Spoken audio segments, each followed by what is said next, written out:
Go. Hey everybody, welcome back to the Salted Orange Podcast. My name is Luke. And I'm Matthew. He's drinking water, so he had to wait, I did have to wait. I picked the wrong moment to grab a sip. Yep. But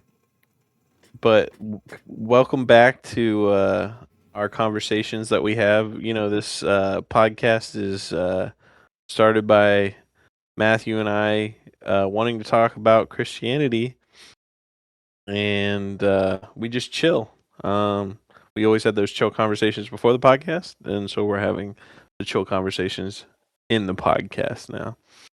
So, Matthew, how long have you attended church?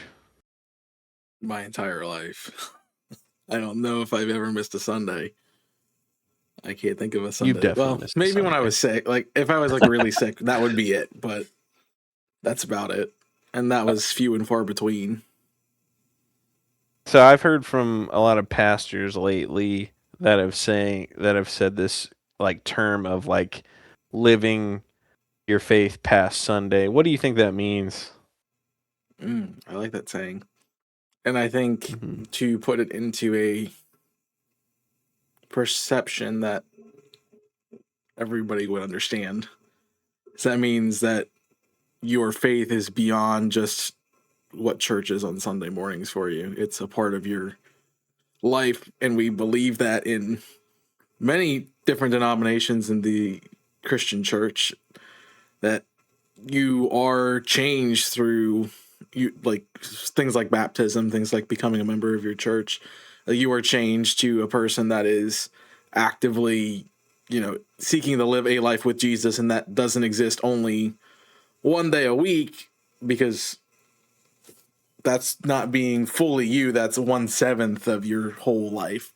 And that has to translate beyond the walls of the church. If you go to church on Sunday, or if you don't go to church, or whatever, however long it is that you spend time with Jesus every week, it has to transcend your study time, your worship time, into how you interact in everyday life.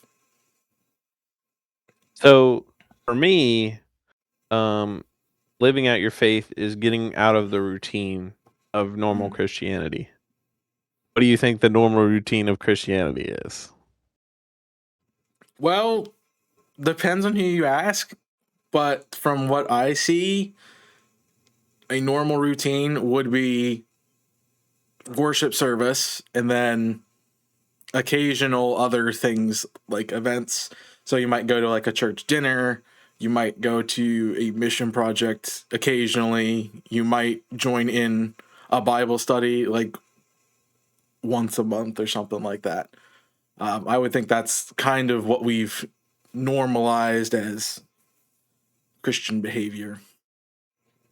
So my opinion on it is that the normal routine is you rush the pastor to make sure that the service is only 30 minutes or 45 minutes. Dang. So you can beat everyone else to Denny's. Not sponsored, by the way. And then you just go on with your normal life. That is the mainstream Christianity, in my opinion. I was trying to It throw a is. bone. I gotta get my little. I gotta get my little spoonful of Jesus, as I say. I like that. I'm not saying this is something I do it. I call it, what others would do. I probably live at the church, to be honest with you. I used to say as a kid that there was a bed upstairs that I slept in. But I call it a little spoonful of Jesus every week. Or as my pastor would say, you've punched your ticket. Thinking of like the Polar Express where he's punching all the tickets. He's going, tickets, please. It's almost like at church we hold up our little ticket and we're like, tickets, please, and we punch our little ticket and say, and what the ticket says on it, it says my ticket to heaven. And that people think coming to church is you punch your little ticket and you say, oh, I'm one step closer to heaven. I'm writing that down because you gave me a good sermon idea. because I definitely want to use. I love the Polar Express, and I agree with you to an extent. I just think, oh, how do I phrase this? That's the point. I think I go back to what I said. It is depending on who you're asking. The perception, like for me and you, who are people who grew up in the church, grew up with parents that were extremely active in the church, that did a lot of things. We kind of lived at the church for a while. And I definitely see those people a lot because they're the ones that are doing a lot of the work in the church, especially from a pastoral point of view. Those are your people that you're like, hey, this is going on in the church. I'm going to go talk to A, B, or C because they are the people that know everything that's going on and are part of what's going on in the church on a daily basis. They're probably there sometimes more than I am, and so I contact them and see what's going on with them. But for other people, your point is correct. You know, I want the church service to be, less than an hour so I can beat the Baptist to the lunch spot that we're trying to go to, you know? And that's just a general thing. I think every denomination has another denomination that they want to throw under the bus to get to Bro, yeah. the restaurant before they do. Um, so Matthew, do you think that it's I've got my own opinions about it. It has no facts behind it, obviously, but I really do feel like a lot of this came out of like the saving movement, like that we've got to Mm. save everyone, kind of like the Jesus movement of like the '90s and the early It 2000s, was like more like the revival like where era. yeah, so I feel like they were wanting to get people to church so bad. So like they're still in this wanting to get people to church so bad, and we haven't moved to the okay, we've got you to church. What are we gonna do with you? Mm. And I think that's one of the faults of denominations that do focus heavily on statistics because you do at some point relegate everyone to a statistical number instead of treating them as people and wanting to really go through the depths of getting people to understand their faith.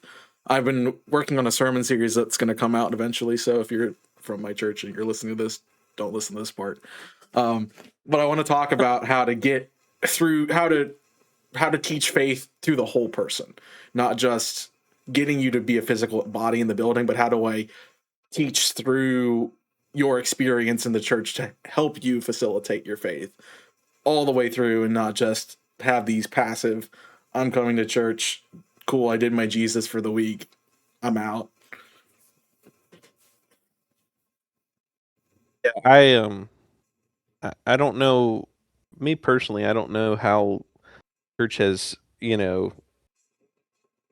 I don't know if the church has done this. Like, I don't know if it's their fault that this is kind of, that people have had these kind of ideas of, church once a week. I think it's just the busy schedules of people. Yeah. A lot of people like to blame it on that people's lives have gotten busier. Hmm. And I completely disagree. I don't think people's lives have gotten busier. I think their priorities have gotten different, have changed. Um, and that sounds really old person of me to say that, but because you hear from older people all the time, they're like they don't want to get in church. They don't have their priorities straight. But I think what it is just making time in the places that you are.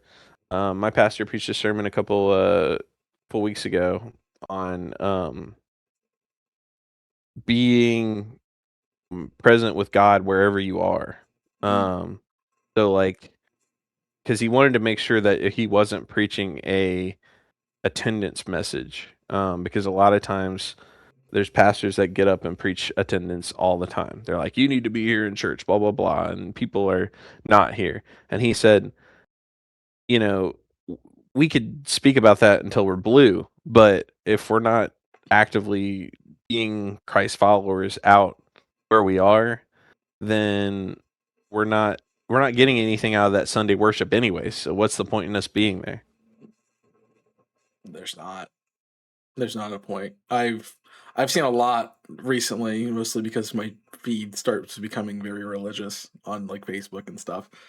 And just seeing Mhm. that the number of people that are like, who assume that just showing up is, you know, gonna get you to heaven. That's not the case necessarily. And there's gonna be a lot of people disappointed when, you know, they die and the afterlife experience is, well, I went to church. Okay, what else did you do? Did you feed anybody? Did you help the homeless? Did you visit me in prison? Well, I went to church. That's what I was told to do. Like, and I think at some point we, as you were saying, we did preach this message of we want attendance because, you know, in some cases that is how you reach God, because you are in a place that teaches faith, not because you are showing up to a building or anything. It's because you're actually experiencing faith and worshiping and growing in faith through things like studies and small groups and all these other opportunities that are available in church ministries. But we have failed to communicate somewhere that it's beyond just showing up, but it's requires you to show up in a way that's not just physically being there, but actively being there. If that makes sense. Yeah, it does. So we're not that old, obviously. I mean, we are old. The youth say I'm like What? 40 all the time. But from my experience, encouraging someone else in the church to be a part of the church has been more influential for my faith than being a Christ follower myself. Just, influencing my own faith. Through things that I've done, reading or worship services or anything else. When I see someone else have that spark, it influences me more because I think it gives me reassurance that this is not just something that I believe, but that thousands of others believe. But since you've went through all the pastoral stuff, what do you feel like? How do you tell someone to like that kind of feeling? I was trying to find the source for what I'm about to say, but I don't remember exactly what book it is. I can see what the book title is, but I don't know what the I can see what the book title is, but I can't see what the author's name is. But it talks specifically about that you need 5 people in your life. It takes 5 people to build a connection with in a church that then take a focus in your life, want to be with you, walk with you spiritually, are there as mentors for your life, and you take those 5 people who are interested in you and have taken the shine to you, and they influence how you are a part of the church, because there are people who actively want to be collaborating with you in that space, and it usually takes 5 people. That is what a lot of psychologists and others have said. You might even hear out there that you are a collaboration of the 5 people that you spend the most time with in your life. And that is very true, especially in the church. If you take 5 people who have an interest in you, who actively want to be mentors to you and actually try to facilitate your spiritual growth by nurturing you through faith, by being sounding boards when you go through tough times, offering their experience. And usually it's adults to children. That's just the dynamic that I'm associated with mostly, is watching how we treat younger people who are questioning things, and are we dismissive, or do we try to actively seek answers with them. It's one of the reasons why I think a mentorship program is really important when it comes to things like confirmation class or new membership class, because you want to have the experience of someone who's gone through the process of becoming a member of your church, or who has been in church a while, that they can express different ideas and thoughts about what is going on. So the importance of having that person.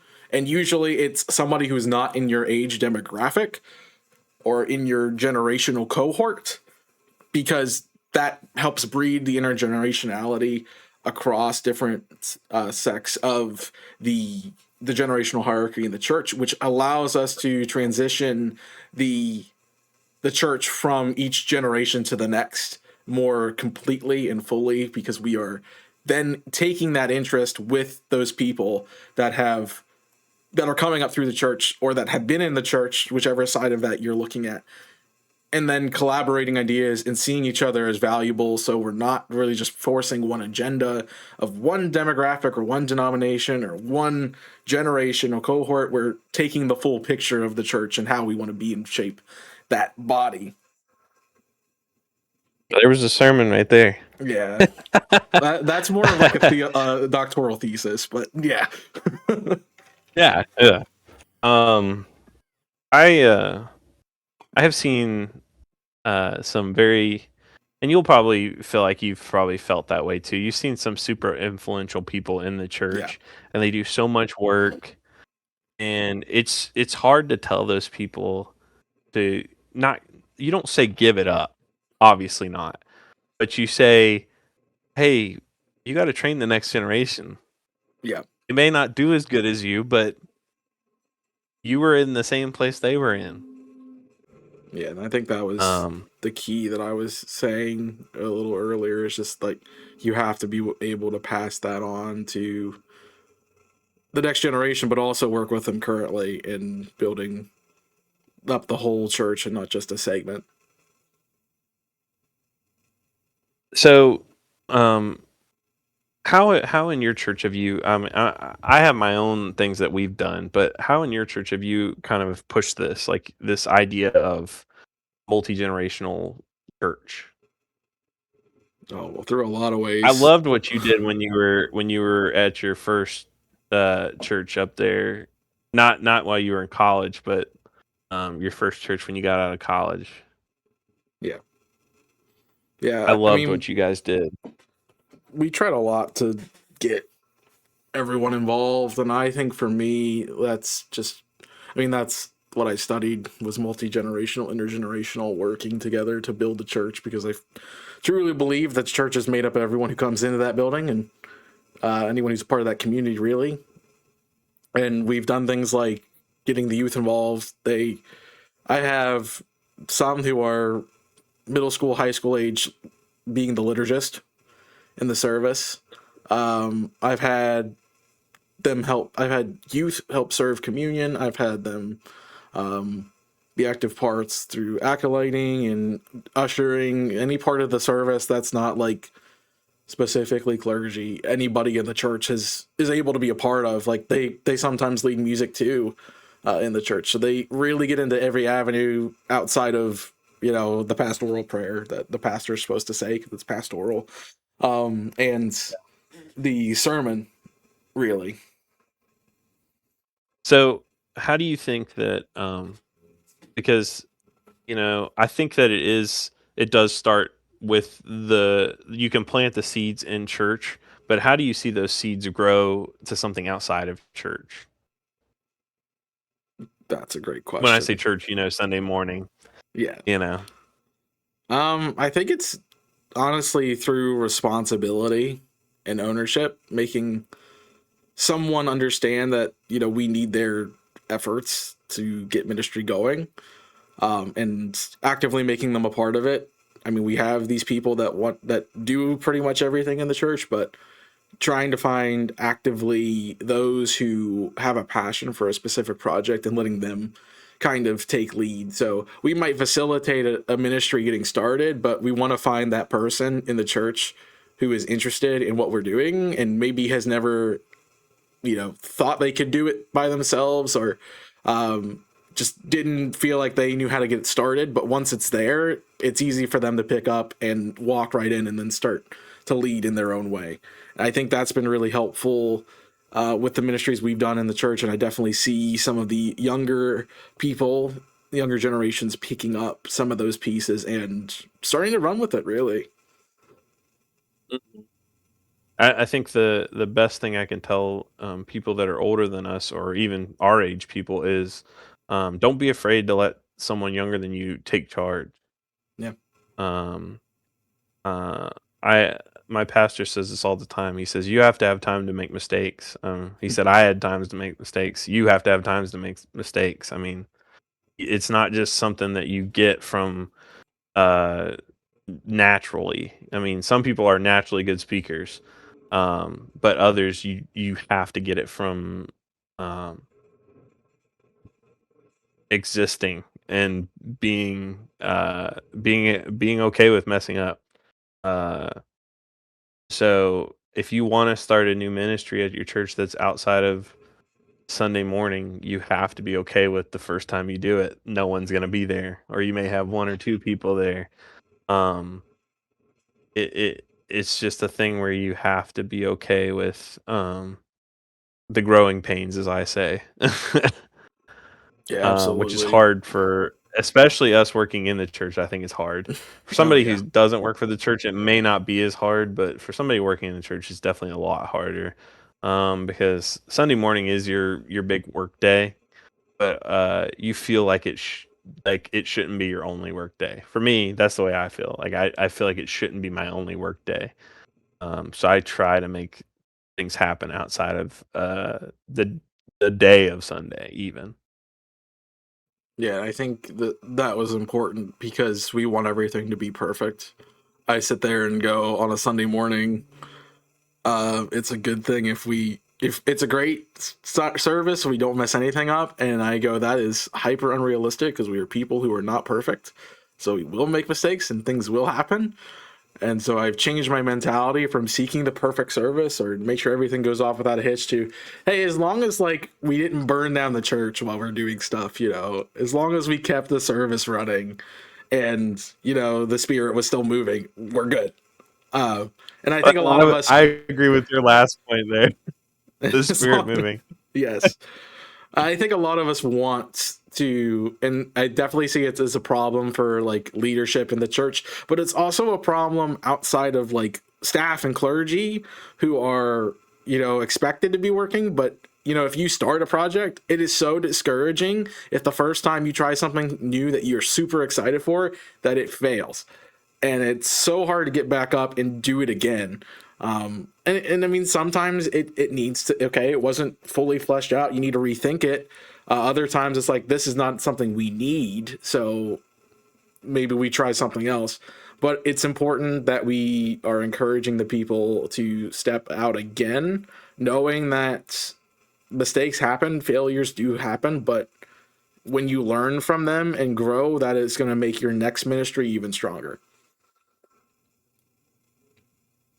I agree. I one time I did it was supposed to be like a joint youth conference or something, like, or a youth worship, whatever you want to call it. Had 3 youth show up from what would be probably 10 churches that were supposed to be there. Yeah. Which really was discouraging. But in my mind, I'm like, well, what did we do? I'm immediately saying, what did I do wrong? What could I have done better? Which sometimes I feel like I shouldn't think that way, but sometimes we do need to think that way. But sometimes you just got to say, maybe this is something that you have to just try, and try again. It may have just been the wrong timing or something like that. So it's, I think we're talking about the whole episode has been about being, a worshiper of Christ outside of Sunday morning. Um, I think some people can get locked down in that Sunday morning because they're so scared of the failure of uh, not having the same kind of experience that Sunday worship can give to someone. Yeah, I completely agree with that. And I think that we've all failed at something and we just kind of want to brush that under. But, Jesus didn't call us when we were ready. He calls us now to do what we need to do in the world, to step out in faith, even if it doesn't work the first time, to keep trying if that's what God has placed on your heart to keep doing. And it is important to have those reflections. As you said, it can get you can't get bogged down in them. So it's a healthy amount of your self critique, but also recognizing the external factors that are also at play in all of these things. Like you said, you mentioned a couple, like time of day when it happens. Sometimes there are other things going on, and we have to be aware of those, and we might miss them occasionally, but it's helpful to keep trying it and find what works for your specific context, your specific ministry. And that is the number one thing you preach when you are borrowing ministries from other people specifically, is like, you can't just run the same thing over and over again like everyone else has done. You have to find what works for you. And I also think it has to be you. That's what I say. Yes, it has to be you. And I also think it is important for us to do that self-critique, because if we don't do it, then we do things we don't for no reason. We're just doing them because we've always done them that way. And if you know me, I hate that phrase, we've always done it that way, because it tells me that you don't know why you do it. And that is just something you do. And it means nothing to you besides, this is something that makes me feel nostalgia. Well, great that it makes you feel nostalgia, but understand why we did it in the first place, to know how it impacts your faith and your ministry now, not your ministry 10, 50 years ago. I'll stop preaching. So if I was to, yeah, if I was to bundle up probably this whole thing, is that the church needs to, I mean, and we're just two guys talking, obviously, but in our opinions, the church can do better of doing something outside of a Sunday worship. But my strong opinion is that if you're going to do something outside of Sunday worship, make sure that you're doing something that's Christ-centered, that you feel like God is calling you to do. It's not about numbers. It's not about doing the best thing ever, making it a spectacle. It's about, did that influence somebody spiritually? Or did it influence you spiritually? Because I've done tons of events before where I just didn't feel like I was in it. I mean, I just felt like I was there. I've done worship services where I really wanted it to be over. I was like, this is the dumbest service ever. So you just need to make sure that the events that you are going to and the events that you are holding are something that is in your heart, spiritually driven, and also that you feel will spiritually drive others. Because in my opinion, if you are spiritually driven in it, then God will make it something that others can take in some way. Absolutely. It might be a bad thing. It may be a good thing. I also say, like, it needs to be something that fulfills a need for your church and your community. Mm-hmm. Like, you obviously, there are absences that you feel in the church through, like, groups not meeting or people not being connected the way they need to be. Find things that get them involved. And if you don't know, ask them, like, what do you need to spiritually be fulfilled at this church? Like, some people will say it's Sunday morning, and to those people I say, okay, you need a little bit more work on you before you're ready for something else. But we need to be cultivating people into these other avenues outside of Sunday morning worship. And I feel like as a pastor, we have just shoehorned it into church attendance and have failed to really build faith. We built community, but we've not built faith. And that is our shortfall. And I don't know where that happened. It was probably before I was born, honestly, that it was taking root, and we just haven't changed. I taught a class just last week, and I said we are living in the shadow of the people that came before us. If they did great things, they did bad things, but we're left with what they gave us. So it's our job to make something out of it. Right, and that's why we have tradition. That includes the church. It's absolutely why we have tradition. We learn from what the people did, and we got to keep moving forward. We can't just leave the needle. We can't just leave it where it is. We have to keep pushing the needle forward into what's the next thing, because otherwise we end up 50 years down the road and we look like the church 50 years ago, and that serves nobody, because the people who were around then are most likely gone. And the new generations that are in the church have no idea why they do anything anymore. Yeah, I've seen it a lot in not necessarily in my church, but I've seen it in a bunch of other churches where you just have those people that I call the pew campers. They're there. You see them every Sunday. You don't see them at anything else. They know your name, you know their name, but you may not know any about their life. And it's it, it's a generation that could be our generation too. If we fall into this Sunday morning uh, rotation, this kind of just every week going to church. It kind of scares me sometimes. I mean, me and you have both talked about um, that what you've talked before about the end of Christianity, of that, we're always worried about that. I mean, we've always thought, what if our generation is the one where we stop talking about Christ, or the church, stops happening. So I think we always need to have that in the back of our minds, that it is our job to move the needle, as you said. Yeah, I think so many of us I just feel like so many of us are just falling into that statistic where less and less of each generation keeps coming back to church. And it's not that we don't want to go to church. It's that we do need the spiritual connection. You can ask, anyone that do they need a connection to a community of faith, and most people will say yes, but they're finding it in different places in the church.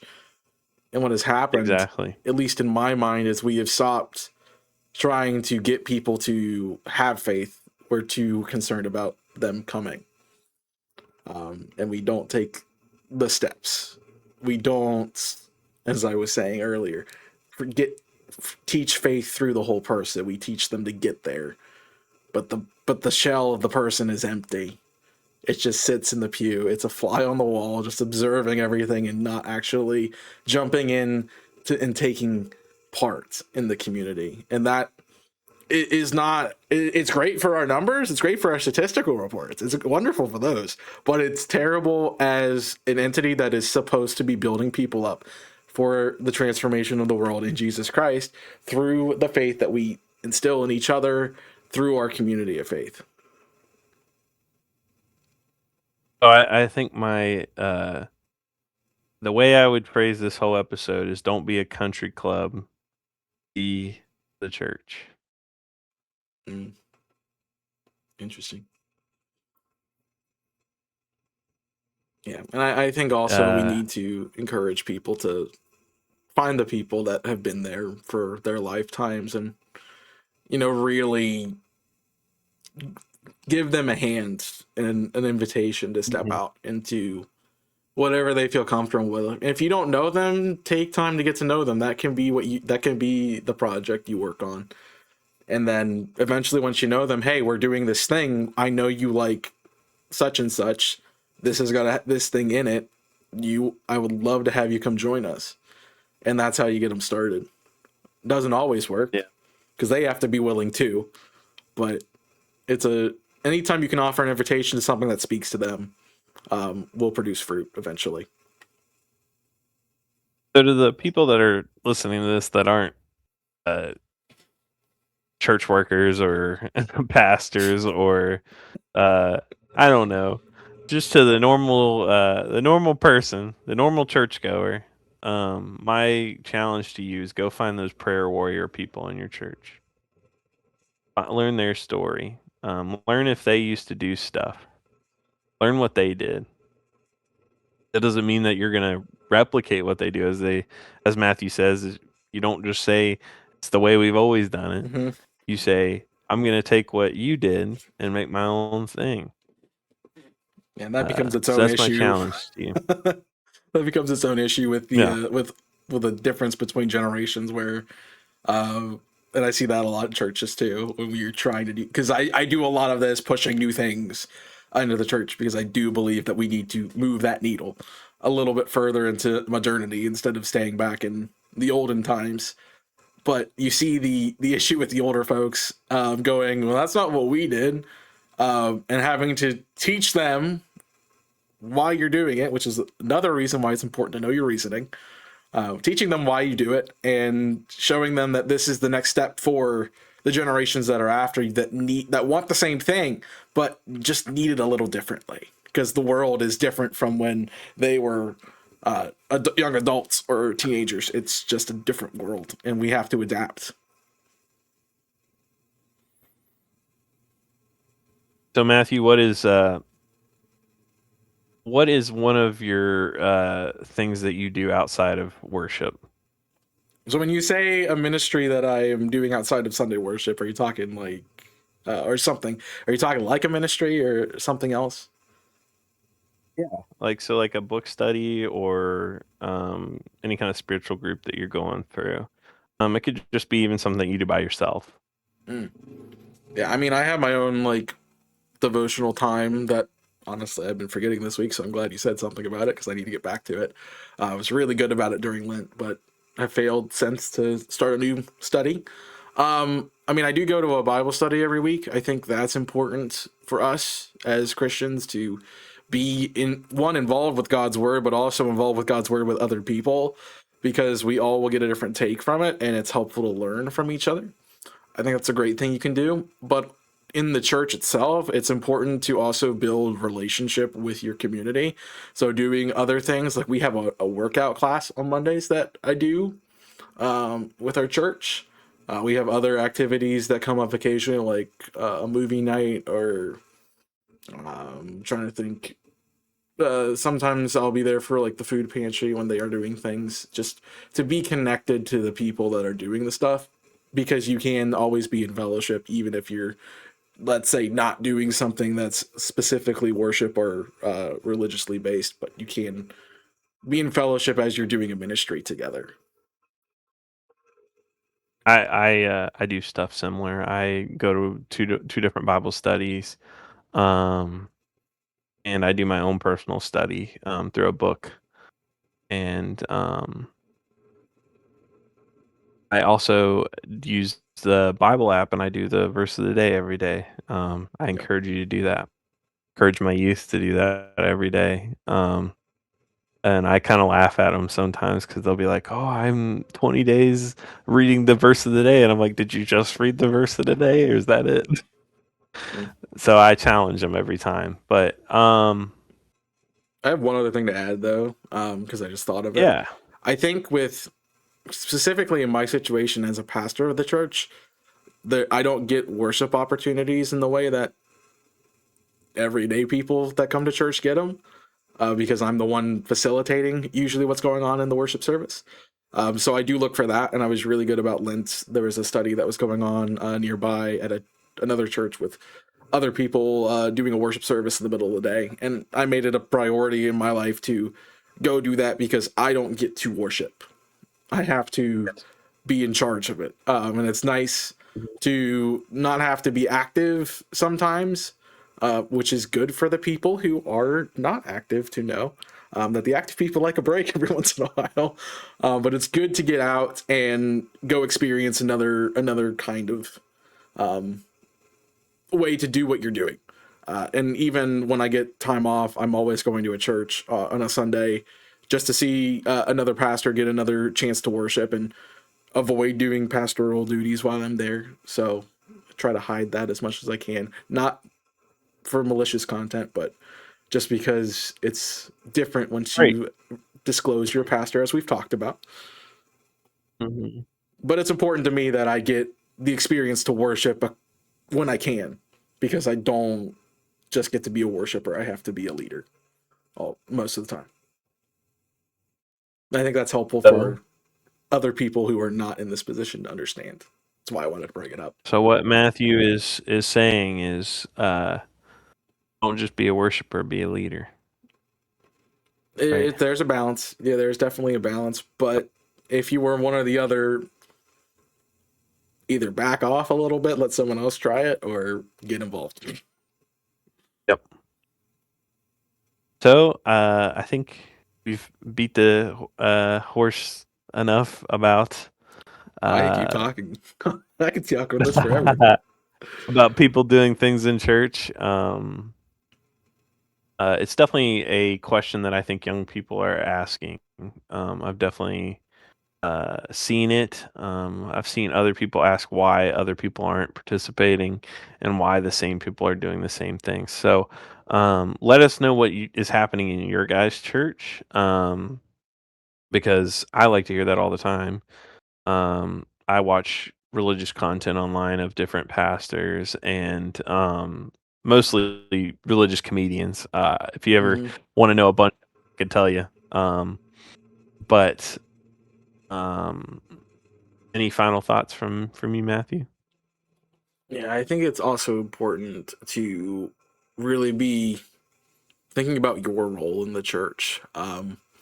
We've talked a lot about a bunch of different things today, but as I was just saying, if you are somebody who's not involved, think about why that is, and what you would want to do. And a good person to talk to is your pastor. But you also can talk to people who are the people you see doing things, because they might know what's going on that you might not see happening. There's a lot of things with ministry that are behind the scenes, and there are unsung heroes that just that's what they do, and they don't want attention, they don't want credit, and you don't know about them doing anything because you don't see them doing it, but it's happening. It doesn't just happen. There are people working in the background. So take a step and do that. And again, a really big encouragement to those who are the leaders of churches, who are stepping into more than multiple roles. Think about how much you do. Think about the people that you could do it with, and start training your person to follow you up, be that leader. I think one of the great things about my position in the United Methodist Church specifically is that we are itinerant, which means the pastor moves every so often. I tell everyone that I'm here for a year, and that gets re-upped every year, or I move. So you never know. And I'm always constantly, when I'm making ministries or plans for ministries in this church, I'm thinking about who's going to do that, step into that role when I'm gone, because I'm not going to be here forever. And I think all of us need to think about it a little bit that way, because we're not getting any younger. You never know when something's going to happen that's going to take you out of the picture. So having somebody who can easily step in, and be a second in command or right there with you, is a great way to ensure that your ministry doesn't stop, uh, for any reason. You have to delegate. Yeah, absolutely. Have to. But well, I think that about wraps it up for us. Remember to click the like button on our videos, and if you're one that would like share it on something, share it. I've had people share it on their Facebooks, Hmm. which really surprised me. Um, or you can make a post about it on Instagram if you're one of those young folks that uses Instagram. I do. I use Instagram. Put it in your Matthew uses story. Instagram. Yeah. Um, but if nothing else, just hit the subscribe button there because you'll hear more of our content. Um, but thanks for Especially if you listening, enjoy and I it. hope, yeah, Especially thanks if for you enjoy it. listening. It's definitely something that we love doing. And let us know what else you guys want to hear, and that'll be all from us. Thanks, guys. See ya.